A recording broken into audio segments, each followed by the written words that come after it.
Bienvenidos y bienvenidas a este su podcast. Verdades que incomodan con el pastor Mario Ayerdis. Este es un espacio donde podrás encontrar respuestas a todas tus interrogantes bíblicas, desde doctrinas fundamentales de la salvación por gracia hasta lo más complejo de la escatología.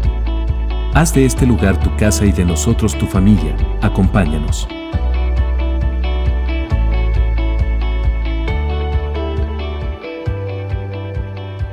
Bendiciones, mis amados hermanos y amigos, bienvenidos una vez más a este su espacio, Verdades que Incomodan.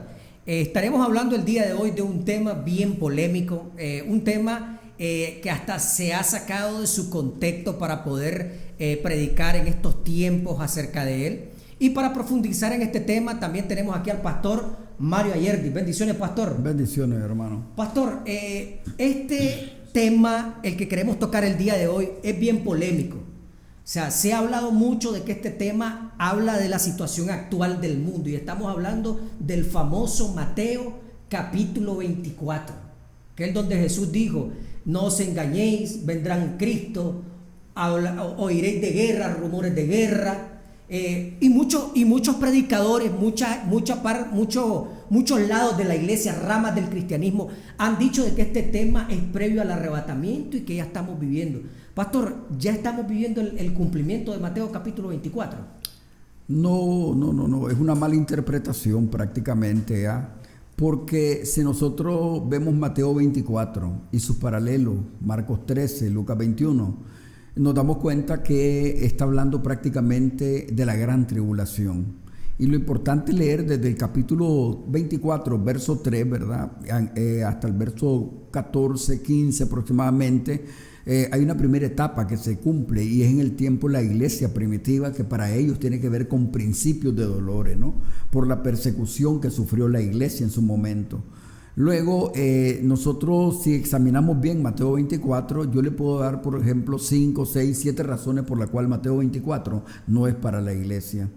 De hecho, hay que hacer la diferencia siempre entre lo que es el programa de Dios con Israel y el programa de Dios con la iglesia. ¿Ya? Entonces, y eso es lo que no se ha marcado la diferencia, y es donde estriba el error de muchos, ¿verdad?, predicadores. Algunos han dicho que Mateo 24 ya está en acción y lo combinan con los caballos del Apocalipsis, capítulo 6, diciendo que ya entraron en acción, por ejemplo, y eso es falso. De hecho, la gran tribulación no puede entrar en acción porque la iglesia está sobre la tierra. La gran tribulación no puede entrar en acción porque el primer periodo de gobierno del anticristo, que es un tiempo de paz de 1260 días, no se ha dado todavía y la iglesia está sobre la tierra, ¿estamos claros? Entonces, Mateo 24, si nosotros lo examinamos bien, le voy a dar varias razones por las cuales no es para la iglesia. Por ejemplo, Mateo 24, verso 14. Dice Mateo 24, verso 14, y será predicado el evangelio del reino para testimonio a todas las naciones, y entonces vendrá el fin. Algunos vienen y en base a este texto, otros creen que no puede haber entrado todavía la gran tribulación y que Mateo 24 no puede ser que se esté cumpliendo, porque de hecho se dice que hay más de 4.000 o 4.500 millones de personas que no han escuchado el nombre de Cristo. Y poder alcanzar a esas personas con el evangelio llevaría, quién sabe, dicen 50, 100 años. Hablan de siglos para poder llegar. ¿Dónde está el error? Que no marcan la diferencia entre lo que es el evangelio del reino y el evangelio de la gracia. Mire bien, alguien diría, si se le viene, por ejemplo, Gálatas, no es que hayan dos evangelios, dice Pablo, pero hay que ver que este mismo evangelio, ¿no?, que es una salvación por gracia, pero el evangelio del reino tiene características diferentes, ¿estamos claros? Y este evangelio del reino, uno de los primeros que comienza predicándolo no es Juan el Bautista, ya que, bueno, no era bautista, ¿verdad? Juan el Bautizante es uno de los primeros que llega como preparando el camino del Señor, y él llega predicando lo que era el bautismo de penitencia, ¿verdad?, o arrepentimiento, aparecen algunas traducciones, hasta que llega Jesucristo en el capítulo 1 de Marcos, versos 15 y 16, es quien llega predicando: he aquí el reino de los cielos se ha acercado, arrepentido y convertido. El evangelio del reino, el primero que lo introduce prácticamente es el Mesías, ¿está claro? Este evangelio del reino iba a tener ciertas características que lo iban a acompañar. Por ejemplo, Isaías 61, 1 y 2, cuando viene y dice: los ciegos ven, los cojos andan, los mudos hablan, los sordos oyen, los leprosos son sanados, los muertos son resucitados. Estas eran las características que iban a acompañar al evangelio del reino predicado por el Mesías y sus apóstoles, ¿está claro? Ahora, nosotros vemos en el caso de Juan capítulo 3, mire qué interesante, estaba Nicodemo, y había detrás de él pues un buen grupo, ¿verdad?, de eruditos que venían siguiendo todos los pasos del Mesías, y por eso lo envían prácticamente a Nicodemo para entrevistarse con el Mesías, ¿verdad?, o con el maestro. Y mire qué interesante que dice el capítulo 3 que Nicodemo llegó de noche y se acerca a Jesús y le dice: maestro, sabemos que has venido de Dios, porque nadie hace estas señales si Dios no está con él. Mire qué interesante, no dice las señales, Pastor, sino esta frase, estas. esta marca algo específico en ese momento que se estaba dando. Totalmente. ¿Cuáles son estas señales? Por ejemplo, ellos se dan cuenta que el único que puede sanar la lepra es Dios, porque la consideraban que la lepra era un castigo divino. Se les venía a memoria la hermana de Aarón, ¿no? María. Correcto. De hecho, entonces, solo Dios podía sanar la lepra, nadie más, ¿está claro? Entonces, cuando él dice estas señales, ¿a qué señales se está refiriendo? Es como cuando Juan viene y envía a sus discípulos una vez que está en la cárcel y le dicen: vayan y pregúntele a él si es él o esperamos a otro. Cuando llegan los discípulos de Juan a Jesús, Jesús le dice: espérense un momento. Y dice que el Señor comenzó a hacer maravillas, prodigios y señales. Y le dice a los discípulos de Juan: díganle a Juan, los ciegos ven, los mudos hablan, los sordos oyen, los leprosos son sanados y los muertos resucitan y el reino está siendo predicado. O sea que no viene otro después de mí, le está diciendo Cristo. Que se muera tranquilo, Juan. O sea, estaba marcando su entrada, el Mesías, estaba marcando las señales específicamente o exclusivas para él como Mesías. Totalmente, eran sus credenciales. El apóstol Pedro lo dice en el capítulo 2, verso 22 exactamente, de hecho, ¿no? Jesús Nazareno, varón aprobado por Dios, con señales, prodigios y milagros. Credenciales contundentes del Mesías, ¿estamos claros? Por eso es que Juan no hace ningún milagro para que no hubiera confusión, ¿estamos claros? Ahora, vemos que el evangelio del reino tiene esta característica. Luego, cuando Cristo muere y resucita, miramos que entonces, aún en su ministerio, le dio a los apóstoles, le dio esa capacidad de echar fuera demonios, de sanar a los enfermos, de hacer milagros, ¿no? Una vez que Cristo muere y resucita, vemos que los apóstoles siguen realmente, ¿no?, con este poder que Cristo les delegó a ellos específicamente. Vemos a un Pedro sanando, ¿no?, a Dorcas, ¿no? Vemos a Pedro, vemos resucitando a Dorcas, vemos a un Pablo resucitando a Eutico que se cayó de la ventana. Entonces, vemos que estas señales, de hecho, siguieron a los apóstoles específicamente. ¿Por qué? Si eran credenciales del Mesías, ¿por qué seguía a los apóstoles? Era para autenticar el canon del Nuevo Testamento. ¿Estamos claros? Correcto. Por eso es que dice la Escritura, el autor de Hebreo en el capítulo 2, desde el 1 al 4 se lee, ¿no? Dice que el Evangelio primeramente fue predicado por Jesucristo, luego por los que le recibieron de primera mano, los apóstoles, Dios respaldándolo a ellos desde el cielo con señales, prodigios y milagros, exactamente a los apóstoles. ¿Ve? Entonces, esto iba a hacerlo acompañar. Esta es la primera verdad, la primera evidencia por la cual Mateo 24 no es para nosotros. Pastor, haciendo un paréntesis para no dejar tal vez laguna en los que nos siguen o ven el video, nada tiene que ver este evangelio del reino que anunciaba Cristo con lo que se anuncia ahora. Totalmente. Nada o las señales que hacen supuesto, o sea, el evangelio comercial que hoy vemos. Nada tiene que ver, pastor. No tiene que ver nada. El problema es que hoy tenemos muchos evangelios, ¿no?, circulando, ¿no? El evangelio de la prosperidad, el evangelio de la risa, ¿verdad? Y todos estos evangelios de todos estos faranduleros prácticamente no tiene que ver nada, ni con el evangelio del reino, ni con el evangelio de la gracia. Mire qué interesante el apóstol Pablo en el capítulo 2 de Gálatas, 7-8 exactamente. Dice el apóstol Pablo, el que le dio a Pedro el evangelio de la circuncisión, me entregó a mí el evangelio de la incircuncisión. ¿Qué significa esto? Si nosotros vemos algunas traducciones, dice que le encomendó a Pedro el evangelio del reino, El evangelio de la circuncisión es un evangelio que prácticamente tenía muchas prácticas de la ley mosaica, estamos claros. Era netamente para judíos este evangelio del reino. ¿Ya? Que es el conflicto que se enmarca allá, por ejemplo, en Hechos 15. Correcto. En Antioquía hay un pleito, una disputa. Exactamente, porque el problema era que los gentiles se estaban convirtiendo y querían judaizar a los gentiles. Y ahí se marca la diferencia. Cuando un judío se convertía a Cristo, el gentil no podía gentilizar al judío, pero tampoco el judío podía judaizar al gentil. ¿Estamos claros? Este era patrimonio de ellos, señales y prodigios. Alguien diría, pero si Pablo era apóstol de los gentiles, ¿por qué hacía señales y prodigios? Y él mismo lo dice en 2 Corintios 12. No soy apóstol, no he visto al Señor, no he hecho señales, prodigios y milagros. Pablo lo dice en 1 Corintios 1, versos 20 y 21. Los judíos piden señales, los griegos piden sabiduría. Las señales que Pablo hacía era por causa de su pueblo hebreo, 1. Y 2, por causa de los apóstoles del Cordero, para que se dieran cuenta que el mismo que lo llamó a ellos y le dio esas credenciales en su ministerio, Pablo las tenía también como apóstol a los gentiles. ¿Estamos claros? Qué tremendo. Entonces, una vez que nosotros vemos que la iglesia primitiva desaparece, la iglesia de primera generación, podemos decir, la iglesia primitiva, los apóstoles desaparecen y entramos al segundo siglo. Yo desafío a cualquiera que me diga en qué momento la historia, desde el siglo II hasta el siglo V, ¿verdad? Y los famosos que dicen padres de la iglesia, ¿verdad? Y hay que aclarar que la iglesia no tiene padres, ¿verdad? Por ejemplo, vemos nosotros a un Policarpo, a un Irineo, un Tertuliano, hasta llegar a Agustín de Hipona. Ninguno de ellos hizo señales, prodigios y milagros. Es más, el autor de Hebreo, cuando escribe su carta, se cree que es entre el año 62 o 65 después de Cristo, faltando 5 años para la destrucción de Jerusalén.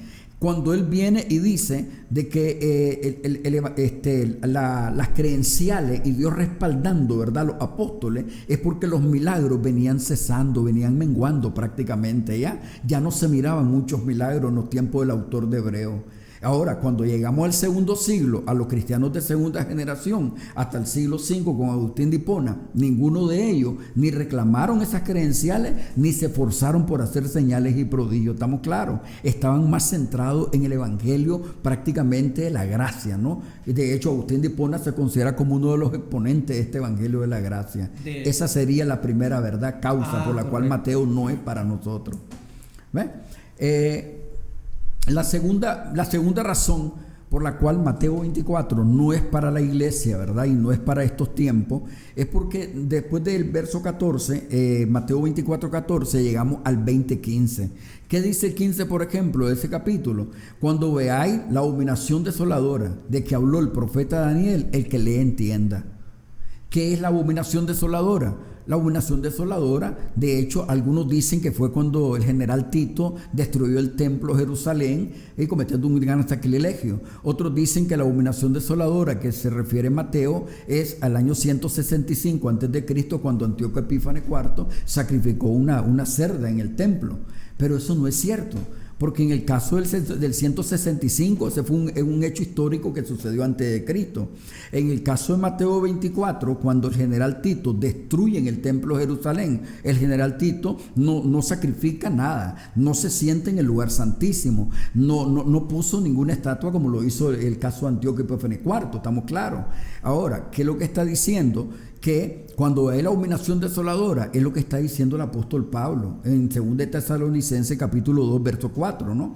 Que dice Pablo que el hombre de pecado, cuando surge, se siente en el templo de Dios haciéndose pasar por Dios.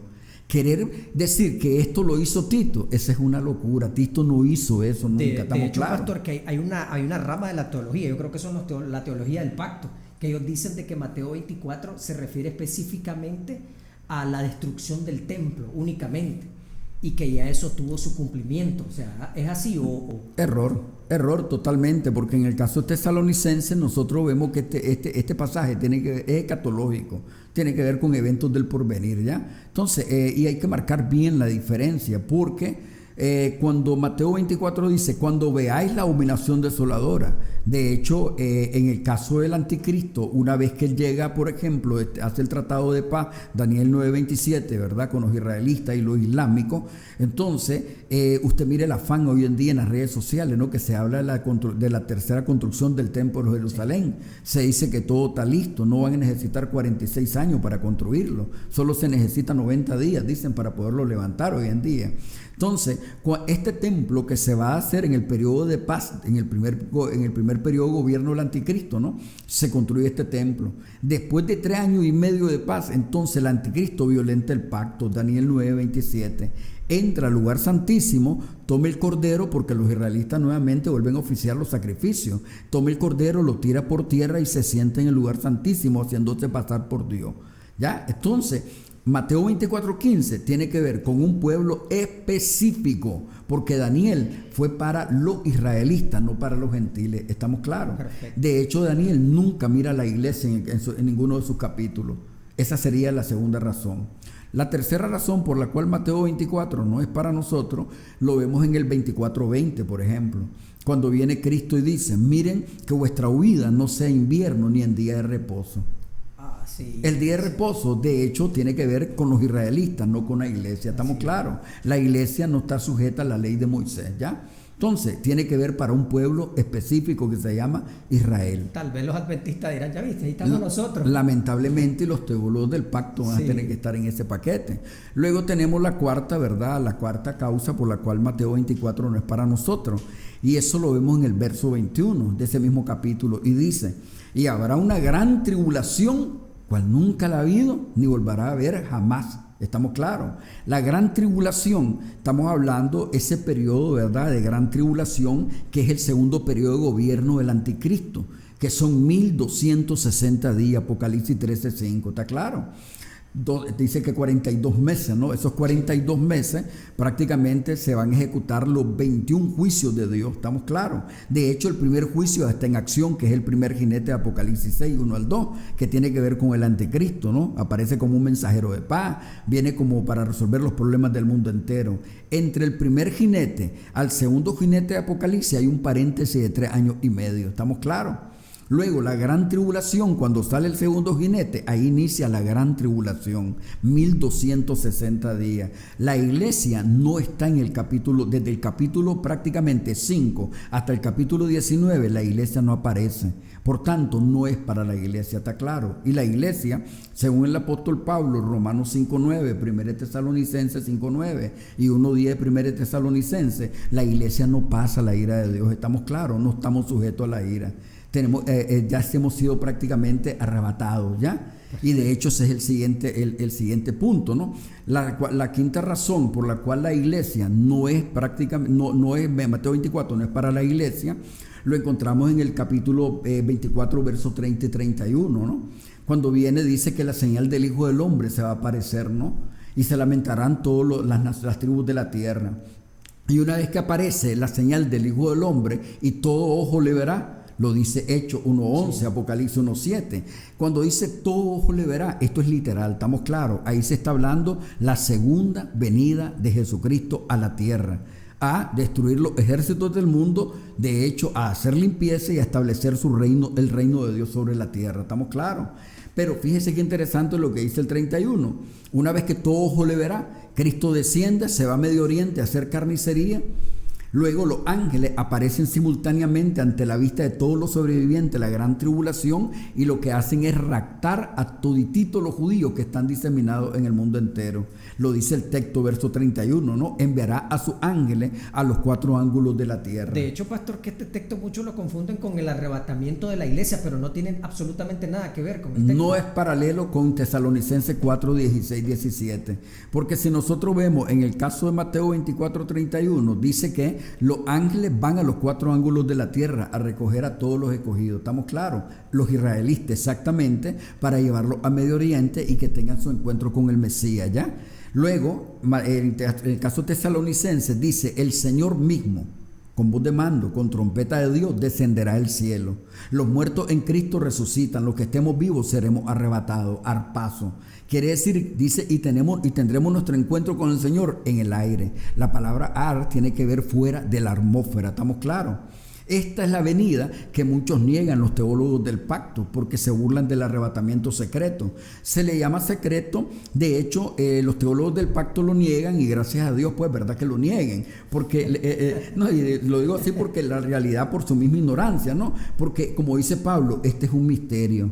De hecho fue un misterio no revelado a los israelitas. La iglesia no aparece en el Antiguo Testamento, pero es un misterio que no ha sido revelado a los teólogos del pacto, ¿estamos claros? Porque Cristo viene, desciende, queda fuera de la atmósfera, los muertos en Cristo resucitan y simultáneamente los que estemos vivos somos arrebatados y nuestro encuentro con Él es fuera de la atmósfera. Esta venida de Cristo se conoce como la venida de Cristo por su santo y se da entre la primera venida de Cristo como el siervo sufriente, Isaías 53, y la segunda venida que es Isaías 63, 1 al 6, ¿está claro? Entre esas dos venidas es donde Él viene, como viene a arrebatar a su iglesia secretamente. Se dice secretamente porque no todo ojo lo va a ver. Solo es con relación a la iglesia. ¿Estamos claros en eso? Esta es una promesa exclusiva a la iglesia. A la iglesia. Entonces, de hecho, el arrebatamiento tiene características, ¿no? Número 1, no será visible, ¿verdad? Porque de hecho tiene que ver netamente con la iglesia. Por eso dice Pablo en Tesalonicenses 4, 16, 17. Número 2, será instantáneo. Dice Pablo, será un abrir y cerrar de ojos. 1 Corintios 15, 51 y 52, ¿verdad? De hecho, también cuando dice, ¿verdad?, que será instantáneo, será selectivo también, o sea que no todos se van. Quiere decir que los teólogos del pacto no entran en este paquete. Miren, no hay estados intermedios, ¿estamos claros? Muchos se disgustan cuando yo hablo de esta forma, pero es la realidad. Ellos se burlan del arrebatamiento secreto, ellos creen que Israel no tiene que ver nada ya en el programa de Dios y eso se conoce como la doctrina del reemplazo. Entonces ellos están equivocadísimos, por tanto se quedarán en la gran tribulación y serán parte de la gran multitud de que Dios va a salvar en el tiempo, en el periodo de la gran tribulación. Apocalipsis 7, 9 hasta el último versículo, ¿está claro? Perfecto. Luego entonces encontramos otra razón que sería la número 6 después de esta, y que es lo que encontramos Lucas 21, 28, que es paralelo, por ejemplo, ¿verdad?, con Mateo. Dice, cuando ustedes miren que suceden todas estas cosas, ¿cuáles cosas?